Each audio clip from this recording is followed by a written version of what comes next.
to the show. We've been working on the sidings and bridge area this week. You probably remember our little trick with the mirror. So you can see now I've got the mirror lined up on the track. And can you see the track is not quite straight. So there's that little bend just about in the middle.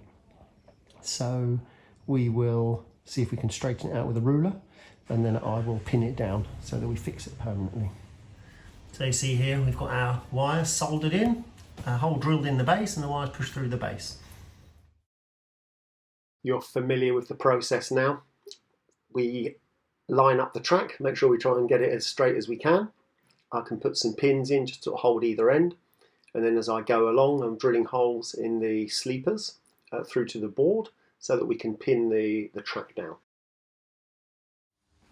So we have two more sidings down this end. So I've got this first one here, this section. So I need to cut this piece of track about here. And then also I'm going to cut another piece of track for this section as well. So same procedure as the other one. I'll straighten the track out. I'll use my mirror. I'll drill some holes, pin it all down, put my electric wires on as well on both of those tracks. So we'll put some more electricity to those two tracks, wire them all down, and we're done. So I'll come back in a minute when I've done them both. So the clever ones among you might have noticed that if the train is coming along the track and he gets to the end, he's going to fall off. So obviously we don't want that happening, particularly with the expensive trains that we have. So we need something to stop that happening. So this is called a buffer stop. Now this is a wooden one. There are different ones that you can get as well. So what this will actually do is we'll fit this to the end of the rail, and that will stop the train from dropping off the end. So we push him on, clip him on,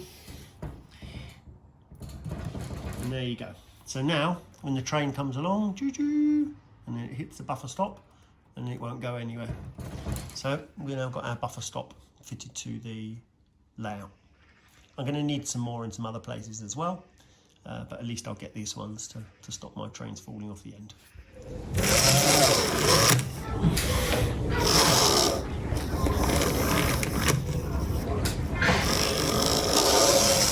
We can continue to work on our tunnel mouth. So I'm going to need something to go over here, otherwise there's going to be a big gap. So what I need to do is I'm going to cut another piece of foam to put that onto the top. But what I can actually do is I can cut a little gap in the side here. And then we can take that out. And then this piece now, we can fit that inside there. Put that on top of there. And then now that gives us a front to the tunnel. So I can carve that a little bit to match the hill once we've got the rest of the hill in. So I can now glue that in. I'll glue that in place, bit of glue, and then we'll stick that in there. And then now, once my next piece goes on the top, the bigger piece, you see, then that'll sit nicely on there, and you won't know the difference. So we'll cut it so that it's shaped nicely. But now that's helped us to build our first tunnel entrance. Well, the layout's starting to come into shape. You can see at the front there, we've got the station siding on the left. We've got the two other sidings on the right, and all the points now are all fixed down. I've put all the track pins in to hold all the track down. We've got our electrical connections going through the baseboard as well. Not all wired up yet, but all the wires are going through. I'm quite pleased with the progress, and obviously we keep going. Bit by bit, and the layout is slowly coming together. Well, today I was coming back from Chichester, and on the way back I thought to myself, oh, I'm going to go past Ford Station. Now at Ford Station, that's where Gagemaster Model Railway Shop is. So I stopped off on the way just to have a look. I wasn't going to buy anything, but of course once I got in there I started finding some things that were quite useful. So here we have some brown scatter. So this is like under the trees, I can put this so it looks like leaves. We can put it in some sort of grassy areas as well. That's quite useful. Also, if you remember, I need some more buffer stops. I didn't have enough, so I bought a couple of the wooden buffer stops, so we can use those. I also bought some different type of buffer stops. Now you see these ones are like they're like made out of old railway. So this is like a piece of railway and a wooden sleeper. So they used to sort of make them on the railways themselves. So yeah, so it's a different style. So I bought 3 of those. That's going to go on our sidings, the 3 sidings. I also bought some signals. Now, on the railways, when they want to tell the trains to stop and go, nowadays, if you're on the railway, you'll see like traffic lights, a red light and a green light. But in the old days, they had these signals. So some of these signals were, nearer to the stations. Some of these signals were further away. And they all meant different things. So here's a yellow signal, and then there's a red signal. This red signal is a home signal. So this will tell you when to stop and go. This one is like a warning signal to say what the next signal's set to. So if this one is set to stop, then this one will be set to show you that the next one's going to be stopped. So it's like a warning sort of one. So yeah, we've got 2 different types of signal here. So I bought a few of those. So they're quite useful. Also, we bought some more little buildings. Now, we've made one of these already, you'll probably remember. We had a little Nissan hut. So Sylvia's already made that one, but I bought another one because one's a bit lonely on its own. Also, we are going to be needing another platform. So this is a stone platform kit, but one thing that I found was quite interesting about this one is that you can make curved platforms. Now, if you remember, on our platform on the inside of the layout, it's actually on a curved track, because that's how the Longmoor Military Railway platform is, as a curved one. So this is actually quite useful. So I noticed this, so I thought, yeah, that's a good idea. So I bought this one so we can make our curved platform. That's very useful. Now, of course, we're on the Longmoor Military Railway.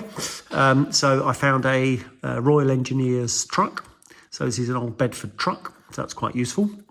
And also, I wanted some tanks for a while.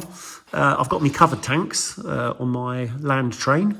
But also now, you see, I found another tank that we can put there. So this is coloured up in desert colours. There are some new ones coming out later in the year that are in non-desert colours. But anyway, I've got one of these desert ones because that looked like fun. So we can put that on the layout, waiting to load onto a train. So that was the end of my shopping trip. I had a bit of fun looking around the store and saw some interesting things. I didn't buy any more. I could have bought some more, but I stopped. So these things are all going to be useful. We're going to need them eventually. So I'm glad that I managed to get a few more things. Another purchase off eBay. So I've got these little oak trees. You see how tiny they are? So they're little oak trees. So we're going to put those probably on the top of the hill somewhere at the back, because they're only small ones. These are about 20 millimeters high. So in real size, that's going to be about 3 and a bit meters. Something like that. So they're not very big oak trees, only little ones. But yeah, we'll put those right at the back of the layout at the top. So we've got some trees up there. So that's our first trees. Well, I thought I would try on this section here. I thought I'd try a little bit of our rock painting technique. So if you remember, we get some coloured wash, and then I'm putting it on sponge, and then we're doing what's called leopard spotting. So we just dab the thing in different places, get some different colouring on there in different places, and then we do the same with a different colour. So we do brown. Let's do a brown one. I'll squeeze a bit more off. So different brown in there, and you see it will just run down and cause different colours in different places. So we try and cover about 2/3 of it and leave some. That might do it, about that. And then we put on the black wash. So now the colours have soaked in, and then put on a black wash over everything. So starting at the top, it'll work its way down everywhere. So probably is a bit much, soak that up a bit. Okay, so just cover the whole thing with black. I'm going to have to paint over some other areas probably as well. And we'll see how it looks like. It comes out okay.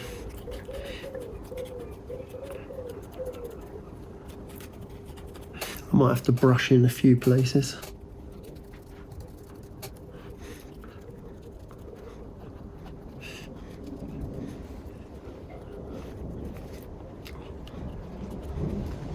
Yeah, it doesn't work quite as well as on the rock that we did. Well, it's sort of okay. We'll wait for that to dry and then we'll see what that looks like. So on the rocks we use plaster of Paris, and on here I've used a plaster base filler. So you can see obviously it doesn't come out quite as nice. So I'll see how it dries, but I may well just paint over it in a different way. I'd like to start putting the track down in this centre area here. So I'm going to get my track plan out, and you can see I've got a number of different points that are required. So I'm going to need to drill some holes to set those points in place as well. So I'm going to start just putting them out temporarily just on the track. I'll need to join them up. So I'm going to need a right hand point there and then a left hand point here. So all of these points here, so I'm going to push them together and then start marking the place where they need to go. And then I will drill some holes. Remember, we've got to drill holes for all of the little point motors in the different places. So I shall drill some holes and then we will start to fix the points down in place. I'm marking out the holes where the point motors go with a small drill. Then I'm marking up with a pen to know where the track goes. Now I'm drilling little pilot holes just before I drill the bigger holes, just to make sure I get the holes in the right place. I managed to drill an extra hole in there by mistake. Now I get the big drill and put the big drill through the holes, clean up with a hoover, and we're done. So I need to fit a piece of track into this section here. So I've got some pieces left over that we cut off from the other sidings. So I can just start to measure those in there. That one is pretty perfect. Or this one, these ones are both very similar lengths. That one's a tiny little bit longer, so that one might be better, so I can just cut and trim the edges a little bit. But anyway, either one of these pieces would actually work in there. So I need to trim those, trim the ends or tidy up the ends, put on some fish plates, and then we'll be able to fit that track thing. Now we've got another section we've got to start putting in here as well. So this end will connect to the points over here. So we'll connect those in. It needs a little bit of trimming out. So then this track's going to come this way. Now this track, remember, is flexible track. So then I'm going to need to bend that track to meet up with that point on that section there. So I'm going to have to pin this track down in order to bend it, because otherwise it just goes straight back again. So I've got to, I'll cut that to length once I've pinned it down so we get the right length. But that's got to meet up with that point up there. And then also we're going to need another section of track to go on this centre part here as well. So I'll have to go and get another piece to cut out for that. I've got to get down here, so I need to trim away some of this plastic, the foam here, if I can. So I can get down there a bit better. That's given me a bit better access into that area.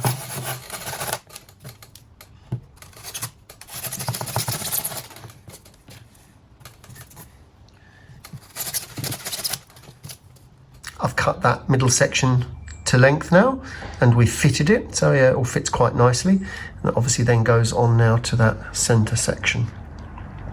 So now I've just got to start pinning down I've got to pin down this point, and we've got to work out what we're going to be doing with this section that comes up here, that goes up to the bridge. Thanks for watching. See you next time. Bye. 8:30 p.m.